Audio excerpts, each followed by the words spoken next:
the record button and introduce Robin.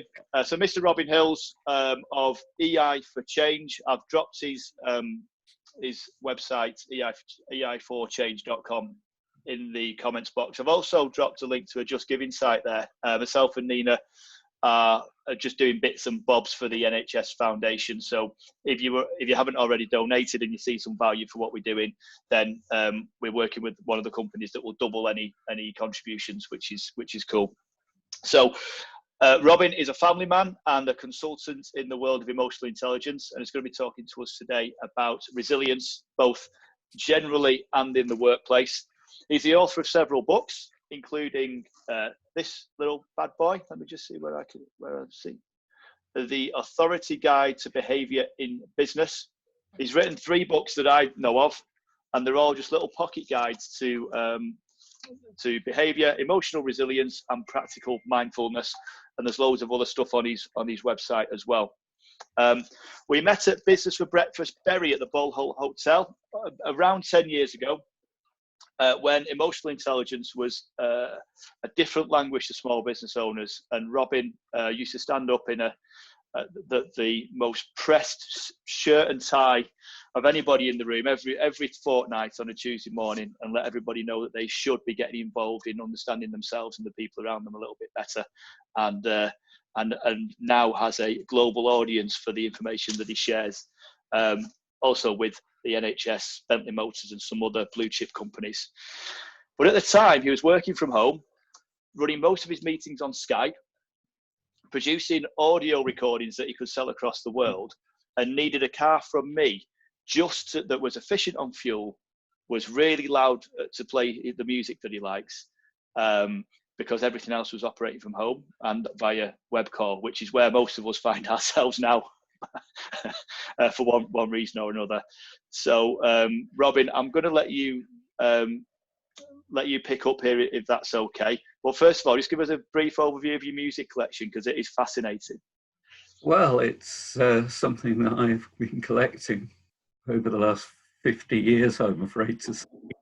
And it ranges from very, very highbrow classical all the way through to trance and electronic hip hop. So there's a whole host of things in there. Last night I was listening to some progressive music, Renaissance from the 70s. Very orchestral, very symphonic, and it's one that I actually quite enjoy when I'm relaxing. But unfortunately, during the current situation, I find myself working 7 o'clock in the morning through till 10 o'clock in the evening, have a little break here and there. And it's nice to be able to plug in and listen to something whilst I'm doing something fairly banal, which is uploading videos onto the internet. So that's where I tend to get my musical hit these days, rather than sitting in the car driving up and down the M6. And I know part of the reason that we started these calls is when you got your last car from us. Was that about 18 months ago now? Yeah, two years ago. You were talking about podcasts and things like that, and I was really interested because of the company that I keep to sort of do these sorts of things. And you recommended the microphone that's now currently under your desk that you've not plugged in. And the electrical store was about, that's it. You said you need one of those. What's it called? It's called the Blue Yeti. The Blue Yeti. Blue Yeti. Which electrical store was closing down at the time? Was it Maplin's? Maplin was closing, and they were giving them away for about £50. But the only one in the UK by the time I got round to it was in Nottingham, and they wouldn't post it out, so I didn't get one. So it's taken me 18 months to get round to doing this now. But thank you for planting the seed. I appreciate it. So Robin, resilience is obviously a huge topic, whether it's sport, business, getting your kids to do 5 minutes homework, and it's something that you specialise in. Are you okay just to give us a sort of a brief overview to sort of how you see that word and how it's used, and how we can potentially implement it at the moment, given the situation with lockdown? Yeah, sure, sure. I think there's a lot of nonsense spouted around resilience, and I think the important thing there is just to bear in mind that you need to have an understanding as to what resilience is and what it means for you. Because what it means for me, what it means for Rob, and what it means for you will be slightly different. So, what is resilience? Well, everybody seems to be talking about resilience around bouncing back. And I think the phrase bouncing back is problematic in itself because, yes, we will bounce, but we're not going to bounce back to how the world was. The world has changed quite considerably and in many unrecognizable ways. So bouncing really isn't a part of resilience. I have a fairly clear definition of resilience, which has stood me in very good stead over the years, and I'll share it with you. You've got, you've got to have a very harsh view of reality. You've got to understand the reality of the situation that you find yourself in. But that's then underpinned with very strongly held values and a deep-seated belief that life is meaningful, so that everything that you do has some kind of meaning to it. Now, it may be in certain circumstances, and this is where the harsh reality comes in, you can't do certain things that you want to. Whether you want to or not, you're in a situation where you actually have to make the best of the situation as it unfolds. So the third component of resilience really is an ability to be creative, to innovate and to improvise, and just to do things based around the resources that you've got. And if you haven't got the resources, how do you get what it is that you need in order to get the outcomes that you're looking for? We're in the middle of, or coming towards the end of Mental Health Awareness Week. And resilience is a component of mental health, but I really don't want to go down that avenue because personally I don't feel qualified. I'm really more interested in helping people to understand this concept, this construct that is resilience, and help them to get some meaning from it. Once we start looking at resilience, we can look at it in a number of different ways. I'm more focused on personal resilience, emotional resilience. How do you work with emotions and how do you make the most of those? And come back to that later. But the other aspect of, or other aspects of resilience are when we're looking at it in the work environment.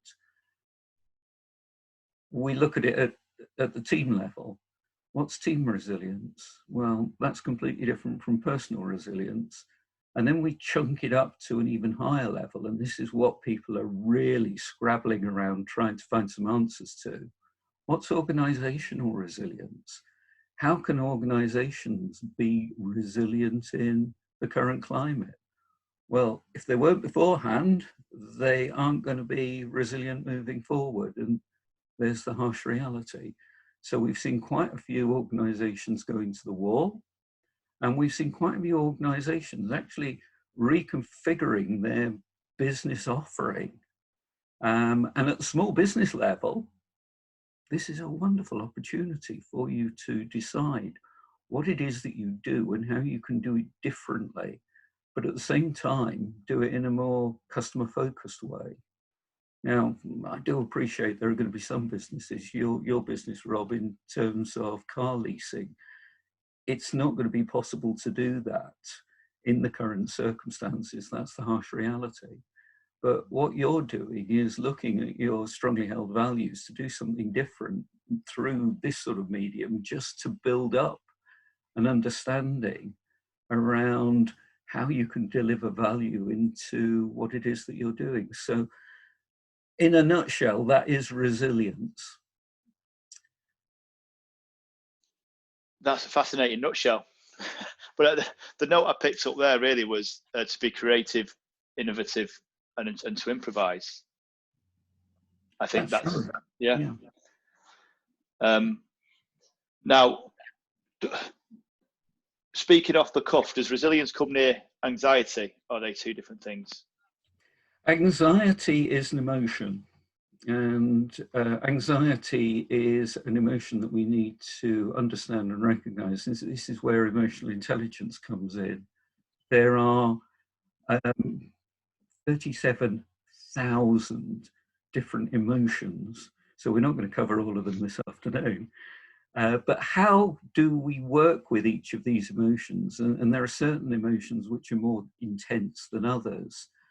Want to knock another myth on the head. And unfortunately, I find that in the area that I work, there are some people who work in the field of psychology that fall into this trap. And that's by calling emotions positive emotions and negative emotions. There's no such thing as a positive emotion, and there's no such thing as a negative emotion. It's what you do with it and how you behave that is positive or negative. Emotions provide us with information. So emotions are telling us something. So if we look at anxiety as an emotion, it is giving us some valuable information. It's raising our physiology and raising our awareness that something is going to happen in the future that we're not quite prepared for. Or we need a certain level of adrenaline in our bodies in order to cope with a situation that we're going to find ourselves in. Now, 1:45, what emotion was I feeling? If I wasn't feeling a degree of anxiety, there's going to be something wrong. I'm coming into this conversation and I need a certain level of anxiety, I need a certain level of adrenaline in order to perform. So it's actually recognizing that anxiety in that situation is a good thing. Now, what you're talking about, Rob, in terms of anxiety, is where that anxiety is prolonged, it's sustained, it's very intense, and there's not a lot you can do about it. When it goes over a certain level, when it goes over a certain threshold, it then becomes a clinically relevant situation, and you need to seek professional advice, medical advice. And a good medical practitioner will talk you through your anxiety to try and understand it, and then we'll put you onto anti-anxiolytics, anti-anxiety drugs, such as Valium, and they have their place, but they need to be given in an appropriate way, and they need to be monitored in an appropriate way. And if it's not managed and it's not dealt with appropriately, it can then develop further and it will go into phases of depression. Now, this is where Mental Health Awareness Week is very, very useful, because in terms of working with resilience in the business environment, I won't go beyond a certain level of anxiety, because if people are feeling very, very anxious, it goes beyond my level of capability of being able to help and work with that. But it's a conversation, it's a coaching conversation that I will have with people around how they're working with their anxiety, how they're managing their anxiety.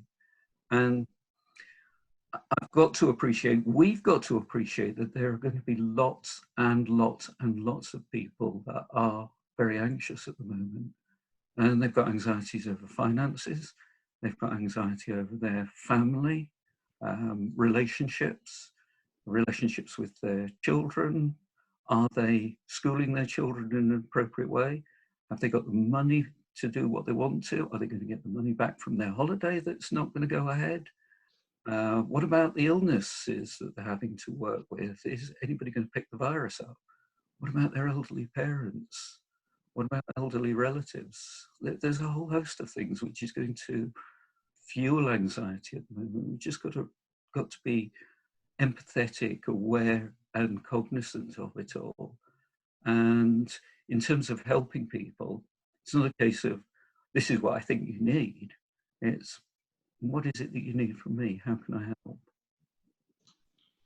Wow. Okay. So obviously you'll, I guess, have been talking to a number of your clients globally. But if everyone on here is a small business owner of some description, what are there any sort of themes that you are having to help people with over and over now that we're in lockdown, or how people need to tool up post lockdown? What I am finding is that people have got a lot of time on their hands, and if I look at it very much at a global level, I'm having conversations with people all over the world, and a lot of these people are contacting me proactively just to have conversations. And I was speaking to somebody in San Francisco last week. They're in lockdown. About a month ago, I was talking to somebody who was doing some networking with me, and they were talking about their business opportunity, and I couldn't quite understand what it is that they were offering. But anyhow, that's an aside. They're in Venezuela, and they were talking about their situation where they're not in lockdown, and there were some deep concerns around how things were happening there. I was talking to somebody in Bangalore yesterday. I actually had to look it up on the map to find out where it was. It's in India. And they were telling me that they're in lockdown. So everybody's working in these kind of situations, but every different country is finding themselves under different levels of lockdown, different levels of intensity, and everybody's at a different stage. So what I'm finding globally is that there is now a demand for people to look at upskilling themselves, getting more information around personal developments and things that they can do to help themselves. So self-development is very, very much in demand at the moment. There seems to be big demands for things on the internet, and there's the ones that you will often hear about, food, Amazon, things like that on the internet. There is a big demand for jigsaws apparently at the moment. You can't get a jigsaw for love nor money off the internet. The other thing is children's books. There seems to be a big demand for children's books. But the other interesting thing is online courses are just going apace. My online courses have been subscribed this month and last month. I'm kind of putting a guesstimate on it. They've gone up about 3 to 4 fold. So whereas there were a few hundred people taking my courses at the beginning of the year, we're now at levels where it's thousands. And this is because people are really hungry and finding out more about themselves, but more about skilling themselves up. So the most important skills that people are looking at are things like team building, leadership, conflict management, collaboration, inclusive leadership, looking at equality and diversity. These are the sort of skills that are always going to be in demand, and people are wanting to learn about them whilst they're sitting at home. That's interesting. It's just amazing how that's come from those heady days back in the Ballhall Hotel in Bury, isn't it? Oh, people looking at you like, what is this guy talking about? And now these courses are selling in the thousands around the world. So I think it would be daft to think that we're not in a new world. I think everybody on this call is intelligent enough to understand that the way things used to be are not how they are going to be, for many, many reasons that we haven't got the time to go into. What are the key skills you think we should be focused on as small or home business owners to really get ahead of the game for the next 6-12 months? I find it very difficult to give you a straight answer, Rob, but I will give you an answer based around my beliefs.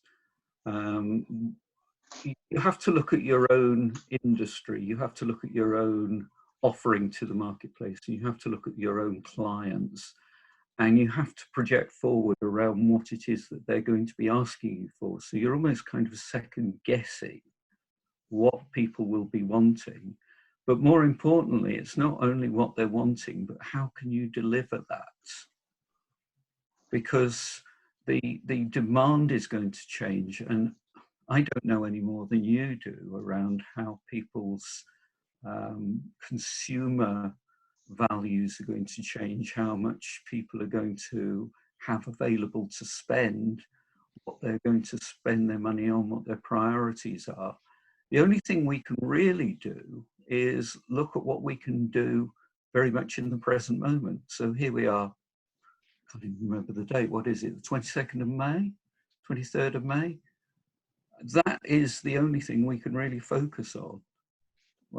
We can plan for what's going to happen next month, but none of us know whether we're going to be in some form of lockdown or not. So how are we going to work in that environment? Can you do more within the online digital space? We've just got to bear in mind that the digital space itself has a level of vulnerability because we're reliant on very, very good internet connections. We're reliant on electricity to drive it.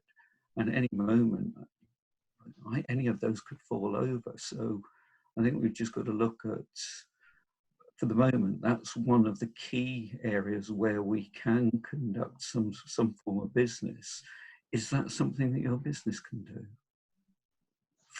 So it's the question that I would ask. If it is, how can you look at generating business opportunities for yourself in that way? Okay, fantastic, fantastic. I'm going to open up for questions, but before we do, could you, I know that Graham, Mark, Mikey, Chris, all are generally working from home. Myself, I know Claire's set up as a finance broker from home. Myself and Tony are all previously from an office world. Just give us you've worked from home for 30 years, I think. Is it 30 years you've worked from home? Yeah, it's probably a lot more than that. But right. So, and you know, the world's not falling apart. You've made it work. You've run a successful business, but you've also kept healthy. You're not eating, you know, we're nearly 3 months into this and people are still like, oh, the fridge is just making me eat all this chocolate. And, you know, I haven't got time to exercise, even though I'm outside all the time and I need a takeaway every night. Is how do we, you know, communicate out that working from home more, if not 100%, is normal, to be able to just grab hold of it, get on with it and put a structured day together? Well, I think there's your answer. It's putting a structured day together. It's having a level of routine and it's sticking with that routine. Put yourself in control. The fridge is not making you eat lots of chocolate. Nobody's making you eat lots of chocolate. You're actually choosing to eat that chocolate. And the first step within that is to recognize that it's your choice. You kind of got to put yourself in control. Is a takeaway absolutely necessary every night? I'm actually looking forward to a takeaway tonight. We promised ourselves a takeaway as a treat. So look at things like that as a treat, but go back to a routine. I get up at 7 o'clock every morning. I don't have to. I could lie in bed till 9 o'clock in the morning, 11 o'clock if I wanted to. Nobody's checking up on me. But the important thing is if I don't get up at 7 o'clock in the morning, all the work's compounding. So I'm going to have to do it at some point. And I think, you know, I'm teaching grandmother to suck eggs with our entrepreneurs here. They know that in order to be successful, you've actually got to work very, very hard and you've got to force yourself. You've got to say, by the end of today, I need to do X, Y, and Z. You define what that is. If you don't do it, there's nobody else that's responsible for it not being done other than yourself. Now, I do know that there are going to be times when things happen. The cat's sick on the carpet and needs cleaning up. The window falls out of the frame. Anything like that can come along and steer us off track. But at some point, we've just got to pick ourselves up, get on with the important thing that needs to happen at that moment in time, and then get back to what we were doing. So the important thing is, do you need to sit and watch that television program at that particular moment in time? These days, we've got catch-up telly. Didn't have that when I started my career. I think even videos hadn't been widely available. So, you know, if you miss the television program, you miss the television program. Ooh, and look, the world's still here. So it's recognizing what's important and having the right level of emotion around what is important. If the cat's sick on the carpet, that becomes your priority at that particular moment in time. Deal with it quickly, get on with it, and get back to what you were doing. Yeah, absolutely. Thanks, Robin. Now, has anybody got any questions for our global? Are you an influencer? Global influencer, Robin Hills. You're not. That sounds very nice. Yes. We'll have that, shall we? Yeah. Any questions around resilience, guys? Emotional intelligence we can offer up to Robin? Tony? Many years ago, I was accused of having a lot of tenacity because I would stick at things, and then I've got a stubborn streak in me, which works for me sometimes and then works totally against me because I don't listen or I won't listen or whatever. I've got better. I've done a bit of self-development, Robin. But how would you relate that to? I like your definition of resilience. Those three factors. I've written them down actually. But how would you? I think I had this stubborn thing that when I left some bad bosses, I had to prove to myself I could do better than work for that bad boss. And that sometimes gave me the will to get up at 7 or whatever it was and succeed. So how would you kind of relate that to resilience? Is it a softer approach to things or not? No, I think you've got it perfect there, Tony. It's getting the balance right. So there are times when that level of tenacity is absolutely perfect. And there are times when that level of tenacity gets in the way. It's a case of making the judgment as to when it's an appropriate application of tenacity. Are you doing it too much so that it causes other people's problems? Or are you not doing it enough so that it's causing you a problem? And you're going to get it wrong on some occasions. Oh yeah, definitely. Yeah, and you're going to get it right on other occasions. If you get it more right than you get it more wrong, then that's a good use of tenacity. Yeah. It's the same with emotional intelligence. Am I emotionally intelligent? Well, it's a brilliant question, because if I answer no, what on earth am I doing talking to people about emotional intelligence? But if I answer yes, it suggests that I'm absolutely perfect and there's no room for improvement. So whilst the question's interesting, it's wrong. It's work in progress. It's like your tenacity is work in progress. You've got better at it as you've gone through the years. I'm hoping that as I get older, I'll become more emotionally intelligent, but I'm still waiting for it to happen. One of the other things I'd like to offer to you is, I don't want to put you in the same camp, Tony, but Donald Trump. He can be accused at times of just being a little bit too tenacious, a little bit too resilient. He seems to soldier on and has no care in the world about anybody else. It's all very self-centered. And the thing that Donald misses, and the thing that when people are being too tenacious miss, is empathy. They've got there, they've sorted themselves out, they are pushing themselves forward, but they're doing it at a cost. And the cost is that they're losing people along the way, because the element that they're missing is empathy. Now, it's not to suggest that you're not empathetic, certainly to those hideous bosses that you had. You don't need to be empathetic towards them, but perhaps a degree of understanding around the fact that the way that they were behaving towards you is they could have seen you as a threat, or they have fairly low levels of self-esteem and they need to prove themselves to people. Like you, Tony, I have had those bosses that I've worked with, probably different ones, but the important thing is I wouldn't be here if it wasn't for them. I've learnt a lot from them. I've learnt the wrong things from them. I've still learned from them. Yeah, it's very true that. I mean, they say you don't leave the business, you leave the boss, don't you? Yes. On that. And there was one where I worked for a national contract hire company many years ago when Robert was very young. And I would go in one day and I was the best salesperson in the country. And then the next day he was ready for firing me. But the pressure was on him from above. He was in middle management. And looking back on it now, I actually didn't feel sorry for him at the time. I hated him. But I felt sorry for him because he couldn't express himself in an empathetic way to me. He just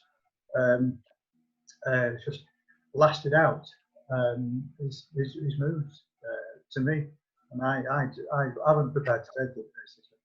So, but I think the people in the room, we've probably all done that, haven't we? That's how we've become self-employed and want to run our own thing and do our own, be it our own way. One thing that I did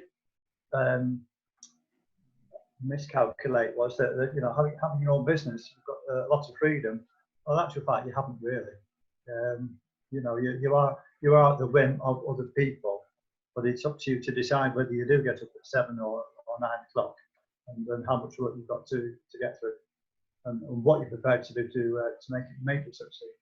I actually, Robert laughs about this. I actually have put something together, called myself the Hula Hoop Man, which you've probably no idea what I'm talking about, but it's to do with helping young entrepreneurs, and I'm on the Manchester Growth Service now as an advisor, volunteer. I don't get paid for it. To help people not make as many mistakes as I made and take as long to get to the right place as I did. So that, you know, and also I've been involved in the youth in Oldham, helping kids with not criminal backgrounds, but with poor backgrounds, low self-esteem, no self-confidence. You can't shake hands at the moment, can you? But you know, shake hands with me, say my name, look me in the face, and get your confidence back. And I quite enjoy doing that now. I think that's hopefully I think I'm giving back. Yes. But sorry, I'm rattling on here, aren't I? I don't know what. So Mike wants a word. Yeah, I think it was just interesting, just off the back of Tony's point there, and this question that I had. So with a lot of my sports coaching is working with younger people. So there's a question really to yourself, Robin, in terms of helping young people or people who maybe aren't have that experience of life as much as maybe some people on the call, and maybe people, you know, developing teams and leadership, actually help, you know, maybe some strategies to help those people develop some resilience. What would you suggest? Before I answer your question, Michael, which is a question very close to my heart, to build upon what Tony's doing, I volunteered to work for Bolton Lads and Girls Club as a mentor, and I've been doing it for the last 4 or 5 years, and I thoroughly enjoyed it. And again, it's a case of giving back. It gives me an opportunity to actually work with a young person who has anxiety levels, or is having issues, or is being bullied, or has got health problems, and there's a whole host of things that they've got.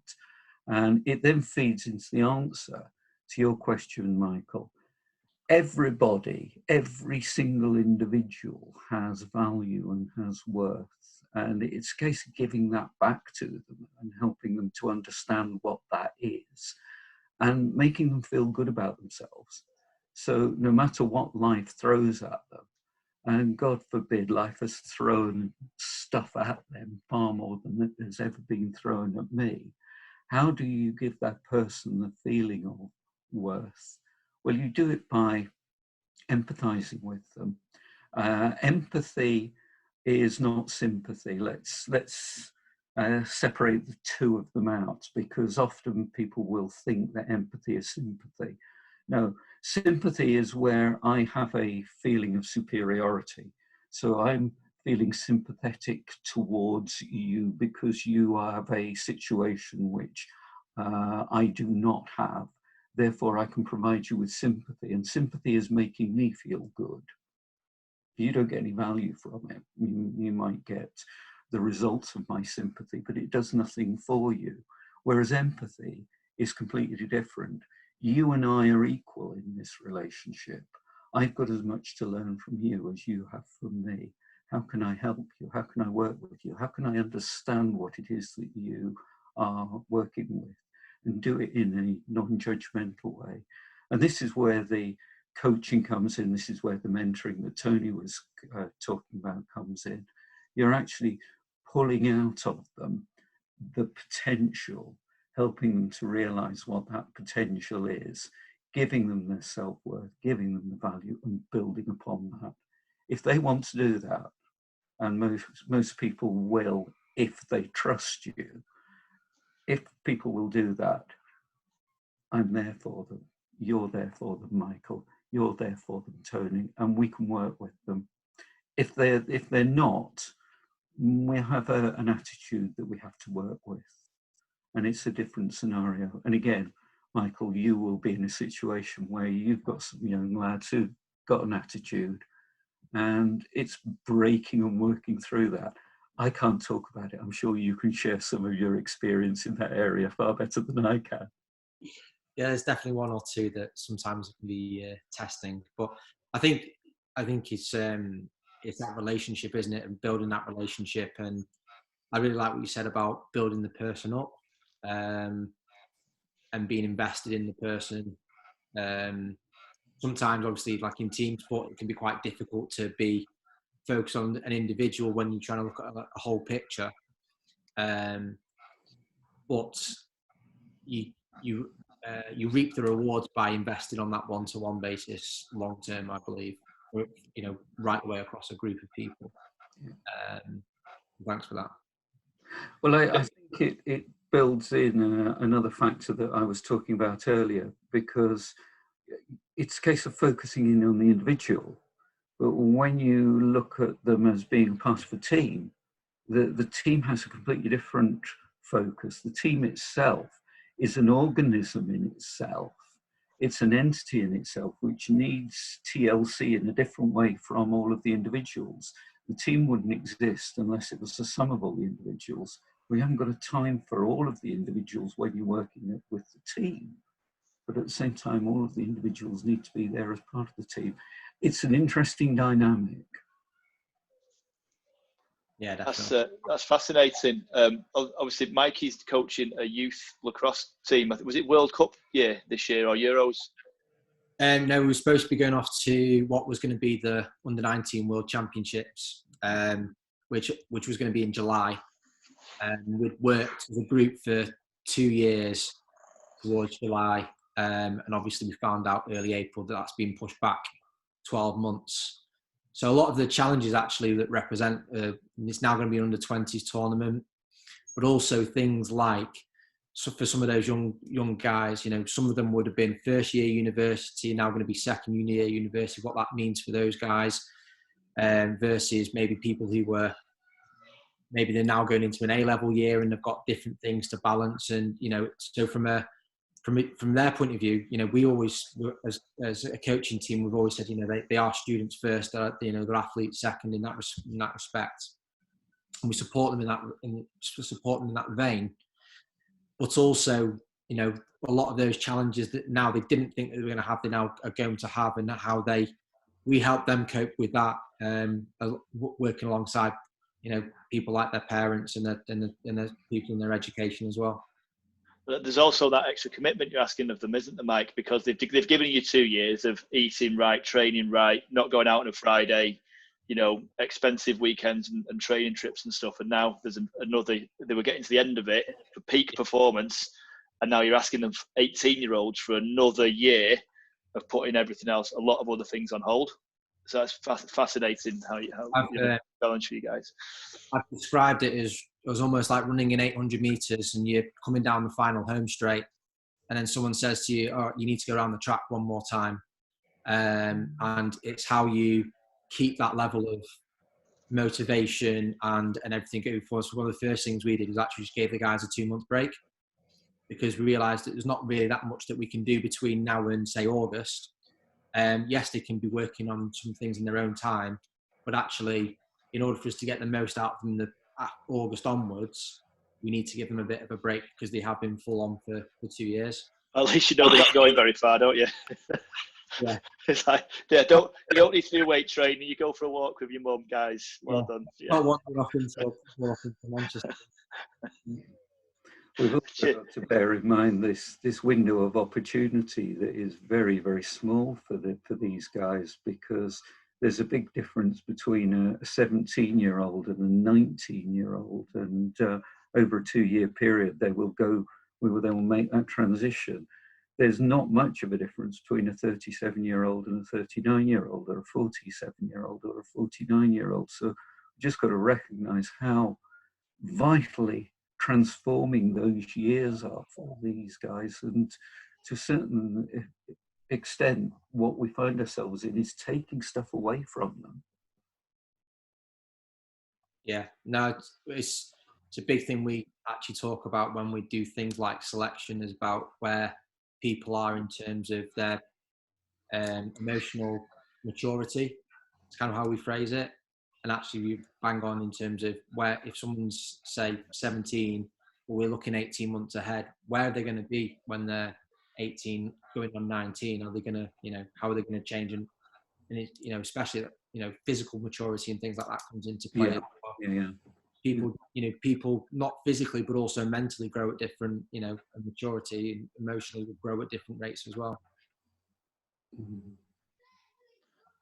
Fab. Just we're out of time, guys. We've got about 12 minutes before we want to be wrapping up and letting you get, obviously break into the new weekend, bank holiday weekend. Have we got any more comments or questions before we sort of draw things to a close? Mr. Cozy is looking animated there.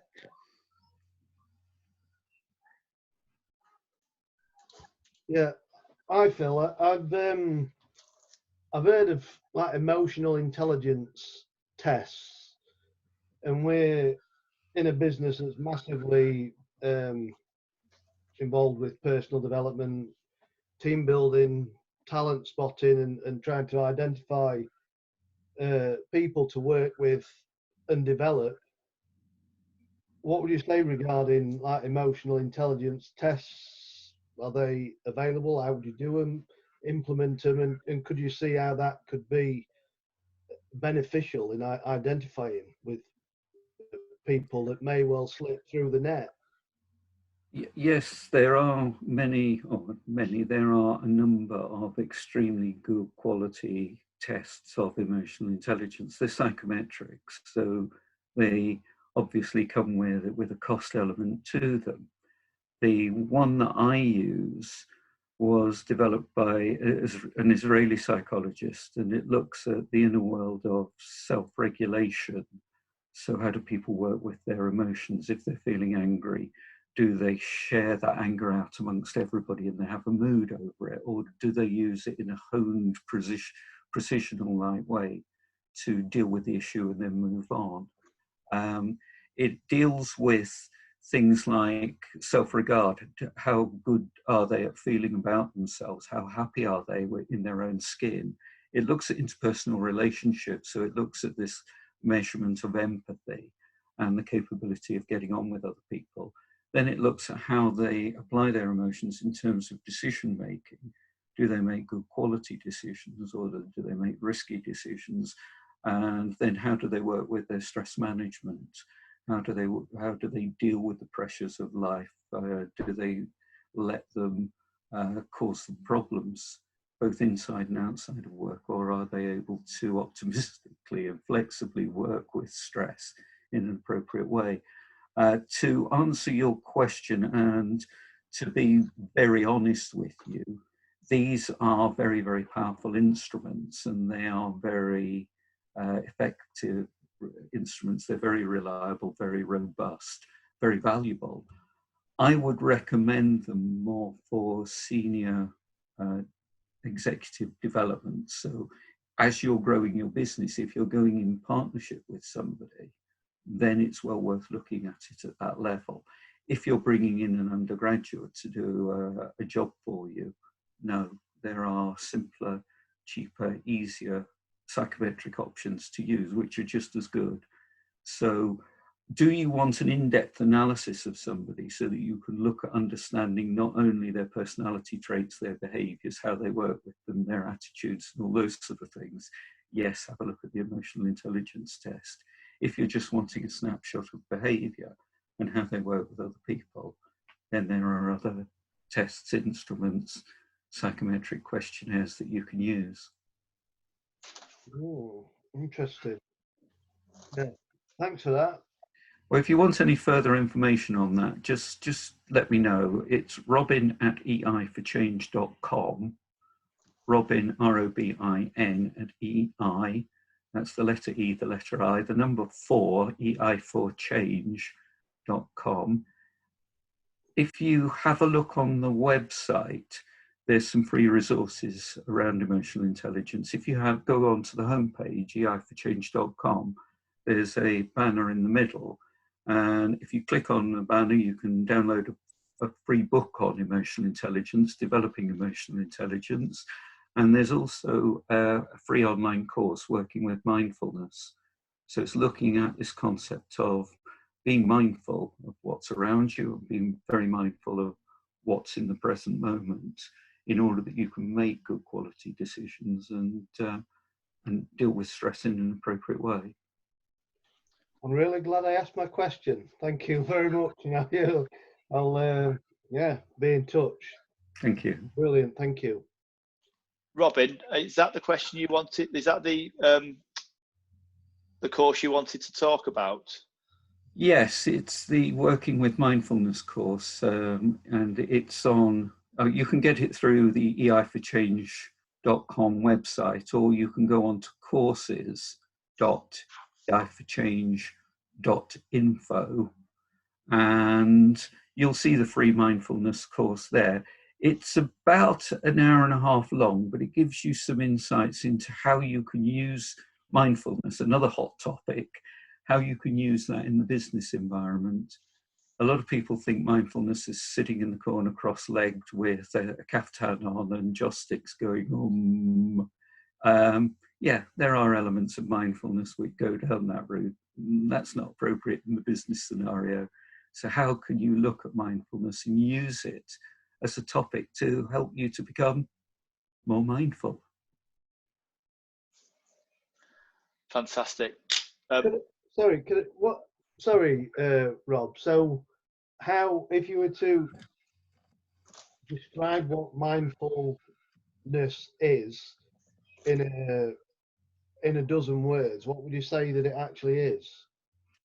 It's having an awareness.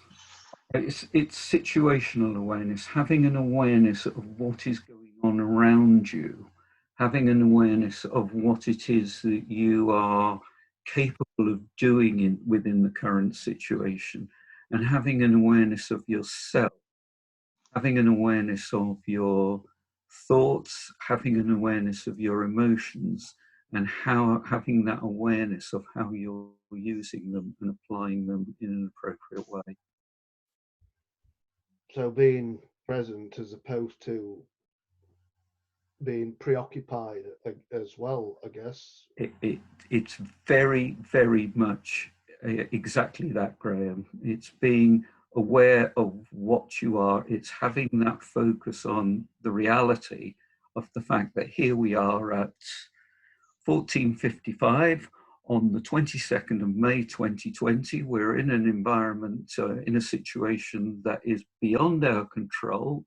There is nothing that I can do about it in terms of what the virus is doing, what decisions the governments are making, etc., etc., etc. It's a beautiful day. I know that I need to stay alert. What does that mean? It means that I'm in control of what I'm in control of, which is my business, the decisions that I make, and the way in which I can make the best of what's thrown at me. Back to resilience. Mm. Wow, you can tell he's a true pro. He's seen us coming to the end of it now and just sort of gone right back to resilience. Phil, are you asking a question? Link. Phil, are you asking a question? Do you want me to unmute you? No, you're okay. Okay. Claire and Chris, do we or Talua, any input at all? Are we all okay? All okay, mate. Good. Right. Commercial. All okay, all okay. Robin, good job. Lovely to see you. Hello, Tolua. How are you? I'm very well, thank you. Thank For you. everybody else in the room, Tolua is a lady who has been doing some work, or I've been doing some work for her company, Crown Agents, whereby I go and deliver emotional intelligence workshops to mainly Nigerians, Ghanaians, and Kenyans. And I go anywhere in the world in order to deliver this. Strangely enough, the Africans are far more interested in emotional intelligence than the people in the local area around where I live. So she provides me with this wonderful opportunity of going and having some influence in the Central African countries.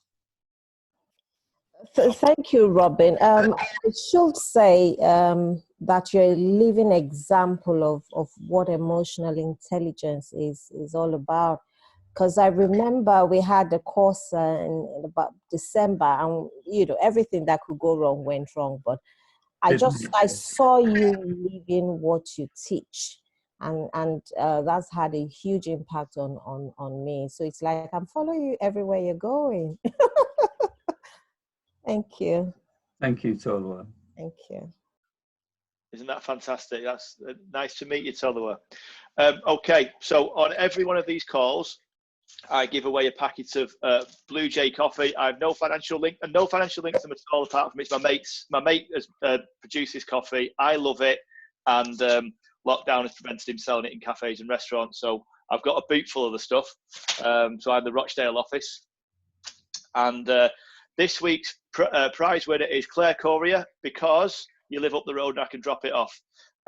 Chris, I need your address. Just send me that. I'll pop out and I'll post yours out to you over the weekend. And Robin, your keynote speaker appearance will be paid for also in Blue. So at 14:58, I just want to thank everybody for coming on this call. Please do take a look at Robin's information and his free course on mindfulness. I'm so glad that we met, Robin, that you've become a customer of ours, but more than that, we've stayed in touch and met up several times just to chew the fat, and now we're here today. So I really do appreciate all the hints and tips you've given me over the years. We have put the Just Giving site up there, which is NHS Foundation. If you have found value, even if it's just £1, we're working with a company that will double that. But if you feel like doing that, fine. If not, don't worry. And I'm glad you're all on board. I'm going to stick around for a minute if anyone wants to chat. If not, go please and enjoy the rest of your afternoons, guys. Rob?